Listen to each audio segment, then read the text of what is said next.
Oke, assalamualaikum warahmatullahi wabarakatuh.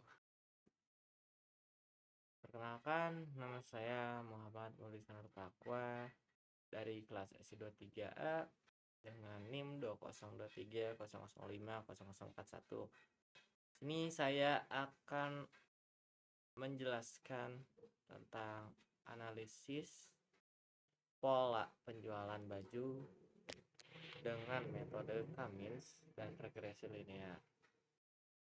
Oke, pada kali ini saya akan menjelaskan saya menggunakan dataset penjualan baju.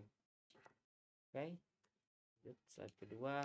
Oke, pada slide kedua kali ini yaitu ada tujuan analisis.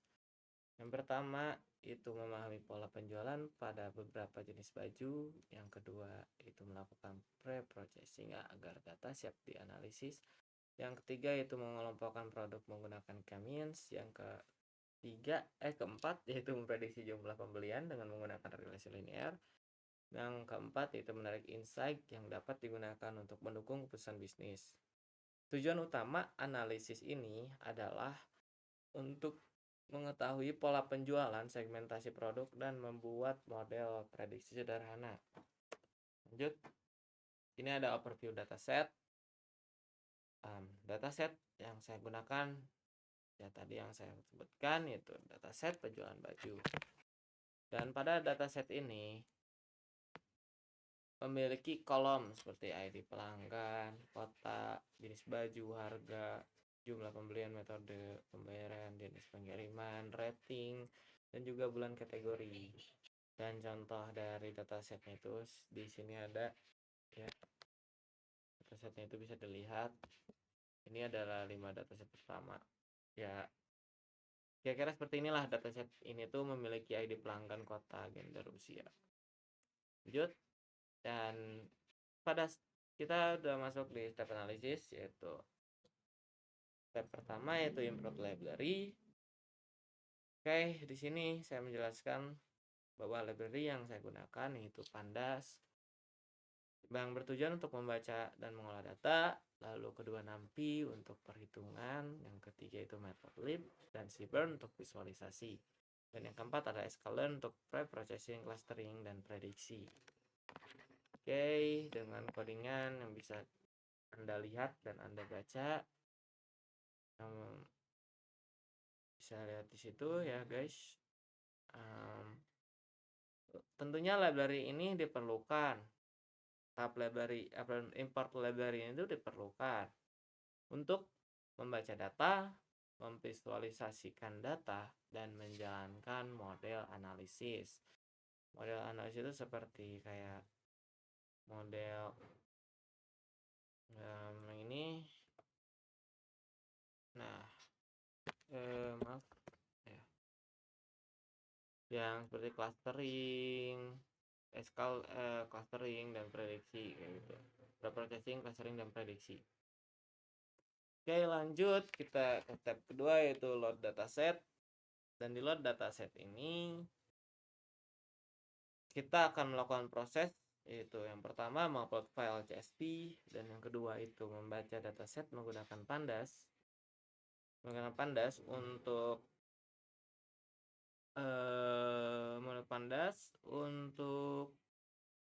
membaca dan visual dan mengolah data.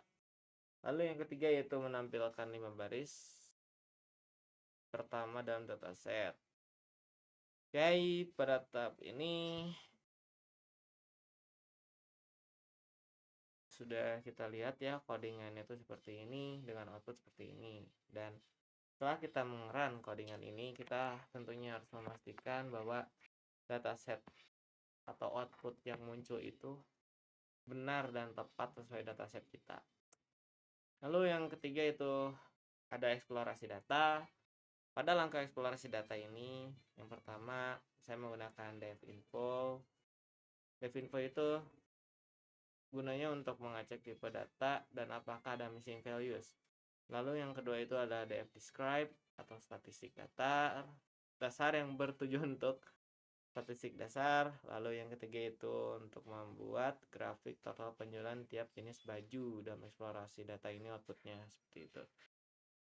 Oke, mungkin pada tahap eksplorasi ini itu sangat membantu saya dalam memahami kondisi data dan menemukan pola awal penjualan. Lalu yang keempat yaitu ada tahap pre-processing. Proses yang dilakukan itu label encoding untuk kolom kategori jenis baju dan kota. Lalu yang kedua standar scaler untuk menormalkan harga dan jumlah beli. Lalu yang ketiga yaitu membuat dataset siap dipakai untuk clustering dan regresi.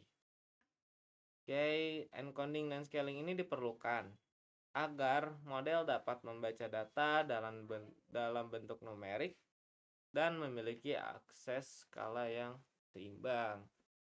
Yang dimana ini tuh bertujuan untuk apabila nilai agar tidak sebentar ya guys.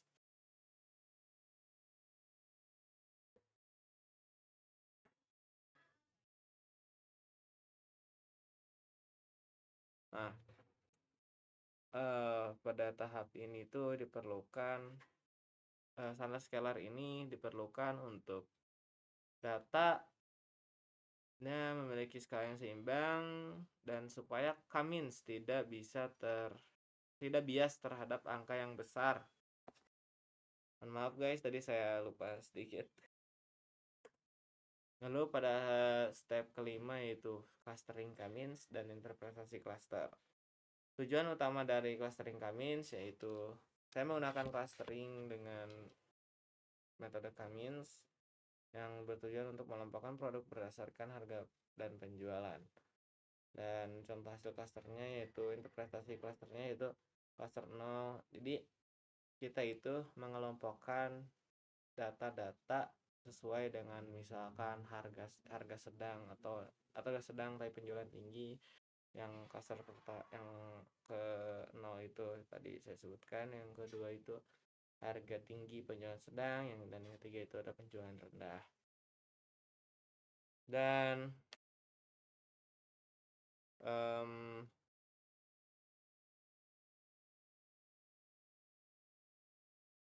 interpretasi cluster ini membantu kita untuk memahami kelompok produk mana yang performanya baik dan yang mana yang perlu strategi khusus. Lalu kita lanjut ke step 6 yaitu prediksi regresi linear dan grafik prediksi yang bertujuan untuk memprediksi jumlah pembelian. Di sini saya menggunakan regresi linear untuk melihat hubungan harga dan wilayah terhadap jumlah pembelian. Dan grafik ini memperlihatkan apakah model mengikuti pola data. Titik yang menyebar menunjukkan model prediksi masih sederhana. Nah, di model prediksi ini masih sederhana dan ini adalah nilai regresi, ini linearnya ya guys. Ini adalah codingannya. Lanjut kita ke step terakhir yaitu insight business. Nah, insight business ini adalah hasil output dari hasil analisis kita tadi. Yang semisal contohnya itu dalam hasil analisis kita itu ditemukan produk paling laris yaitu blouse. Yang kedua itu wilayah dengan penjualan tertinggi itu Surabaya. Yang ketiga itu klaster terbaik yaitu klaster dengan penjualan tertinggi. Lalu regresi linearnya itu rendah, model prediksi masih sederhana. Dan keempat itu nanti ditemukan ada saran bisnis atau strategi yang harus kita lakukan yang tepat lah gitu. Dan sekarang jadi insight ini tuh memberikan gambaran strategi marketing dan stok ya guys. Oke. Sebelum kita ke kesimpulan, alangkah baiknya kita akan mempraktekkan, tentunya saya akan mempraktekkan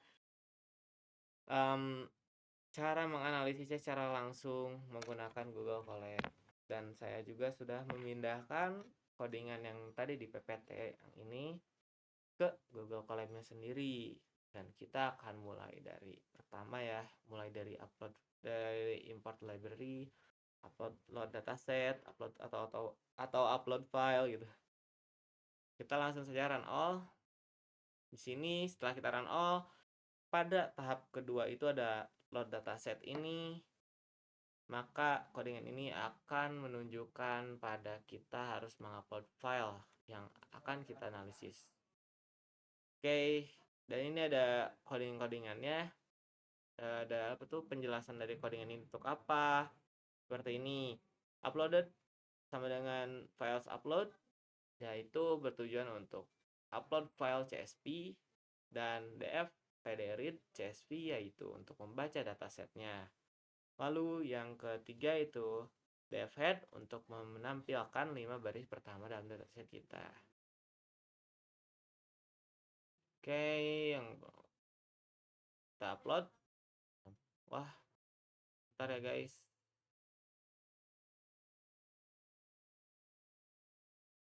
Ini ada error sedikit.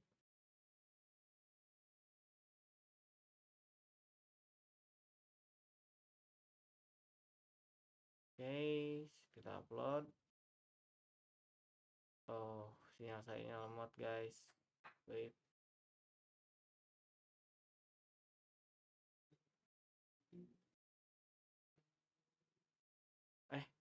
Salah. Ini maaf ya guys. Ini tuh saya salah upload file.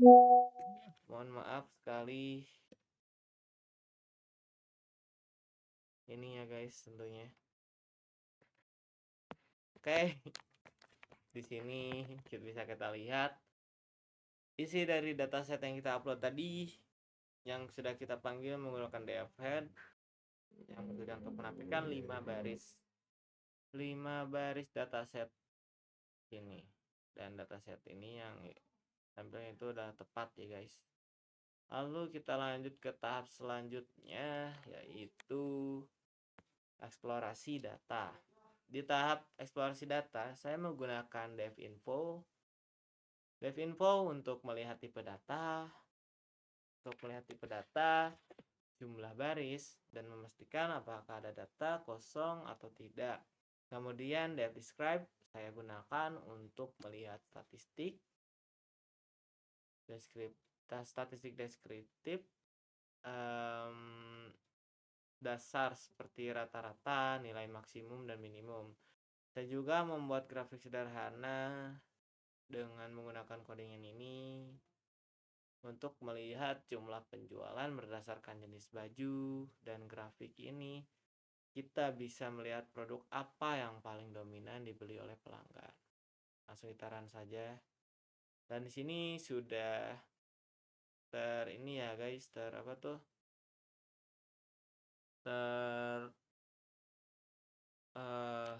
langsung otomatis terkelompokkan lah seperti itu. Ini dan ini adalah contoh dari grafiknya. Nah, bisa dilihat di sini kardigan memiliki penjualan tertinggi di dataset ini.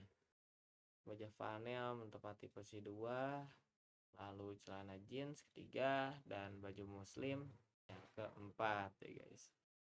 Langsung kita tahap ke selanjutnya, yaitu pre-processing. Sebelum masuk tahap analisis lebih lanjut, kita melakukan pre-processing terlebih dahulu. Dan untuk kolom yang bertipe kategori seperti jeans jenis baju, nah seperti ini, jenis baju, kota, saya akan ubah menjadi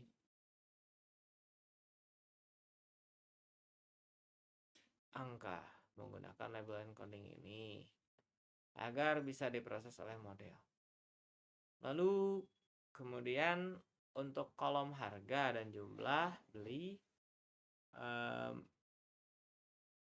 nah ini ya guys, kolom harga dan jumlah beli ini saya lakukan standar scalar agar datanya itu tidak bias dengan angka yang lebih tinggi. atau lebih besar yang sudah saya jelaskan tadi saat saya menjelaskan PowerPoint-nya ya guys. Nah, kita run saja di sini dan langsung muncul data-datanya seperti itu. Lalu kita lanjut pada selanjutnya yaitu oh ya, maaf terlewat. Dan di sini juga di saat kita sudah mendapatkan output kita apabila kita ingin melihat grafiknya secara detail, kita tinggal pencet ini. Langsung ditunjukkan grafik-grafiknya. Dan sama apabila kita pada tahap encoding ini pun kita bisa memperlihatkan grafiknya.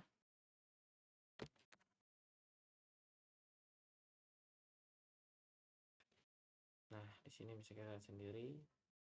Oke, lanjut kita ke tahap clustering berdasarkan tahap clustering, dan clustering ini saya kelompokkan berdasarkan harga dan jumlah penjualan.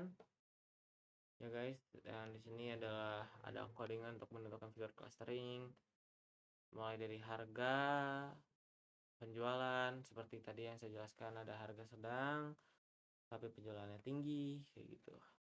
Ya, saya juga mengelompokkan 3 di sini tuh. Mulai dari cluster yang penjualan tinggi, yang kedua itu adalah cluster barang dengan harga tinggi, lalu yang ketiga itu adalah cluster dengan penjualan yang rendah. Kita langsung saja play di sini dan sudah terlihat di sini ya guys grafiknya, dan di sini sudah tercluster secara otomatis. Lalu selanjutnya kita ke tahap prediksi penjualan berdasarkan harga dan wilayah. Tapi sebelum itu saya memberikan dari hasil clustering ini, saya memberikan interpretasi sebagai berikut, yaitu di sini penjelasannya pada tabel ini, mohon maaf ya, tadi saya lupa untuk menjelaskan. Cluster 0 ini berisi produk dan penjualan tinggi dan harga sedang. Ini menunjukkan bahwa produk ini cukup diminati. Lalu pada cluster pertama atau cluster 1 yaitu ia memiliki harga tinggi tetapi penjualan sedang, sehingga kemungkinan termasuk produk premium. Lalu yang kedua itu yaitu berisi produk dengan penjualan rendah sehingga perlu strategi pemasaran atau promosi. Oke, lanjut. Sekarang kita ke tahap selanjutnya ya, prediksi menggunakan linear regression. Oke. Setelah clustering, saya membangun model regresi linear untuk memprediksi jumlah pembelian berdasarkan harga dan wilayah. Saya membuat variabel X di sini menjadi harga dan kota yang telah di-encoding, sedangkan Y ini berisi jumlah beli. Kemudian saya latih model menggunakan model fit. Ini model fit XY. Lalu saya latih model menggunakan model fit dan menghasilkan prediksi dengan model predik, dan mengukur akurasi model saya menggunakan skor R2 skor. Nah, ini sudah di run dan ada hasilnya yaitu 0,256. Ini regresinya. Oke, lanjut kita ke bagian ini adalah coding untuk menampilkan grafik prediksinya. Kita mulai saja. Oke, jadi berikut ini adalah grafik scatter antara penjualan aktual dan penjualan hasil prediksi. Jadi di sini tuh saya membandingkan antara penjualan aktual dan prediksi itu jadikan satu sehingga muncul grafik pada saat ini. Kita lihat jika titiknya mendekati garis lurus Modelnya akurat, namun pada data ini titiknya cukup menyebar, sehingga model regresi memberikan akurasi yang tidak lebih tinggi, yang tidak terlalu tinggi. Hal ini pun wajar karena faktor yang mempengaruhi penjualan sebenarnya lebih banyak dari dua variabel saja. Lalu kita masuk tahap terakhir, yaitu insight bisnis. Dan dari kita mulai run lagi, dan bisa saya simpulkan dari semua proses analisis yang kita lakukan, yang kita sudah mencari produk paling laris dengan coding ini dan kode ini, dan wilayah dengan penjualan tertinggi dan kode ini, dan kita menemukan bahwa produk paling laris yaitu kardigan dan wilayah dengan penjualan tertinggi yaitu di Balikpapan. Lalu klaster paling menarik lalu nilai R2 nya itu pada prediksinya itu ada 0,256, dan di sini ada saran untuk strategi pemasaran selanjutnya, itu fokuskan pemasaran pada produk paling laris dan wilayah dengan aktivitas pembelian tertinggi, yaitu produk paling larisnya itu kardigan dan wilayah dengan penjualan tertinggi itu Balikpapan. Strategi untuk memasarkannya. Oke, lanjut kita sekarang ke slide terakhir, itu kesimpulan. Pada analisis ini saya sudah dilakukan dengan 7 tahap. Dan clustering menunjukkan segmentasi produk, dan regresi linear memprediksi penjualan meski akurasinya rendah, dan insight dapat menjadi dasar pengambilan keputusan bisnis. Kesimpulannya yaitu saya sudah melakukan analisis yang telah tadi saya jelaskan. Yang pertama itu ada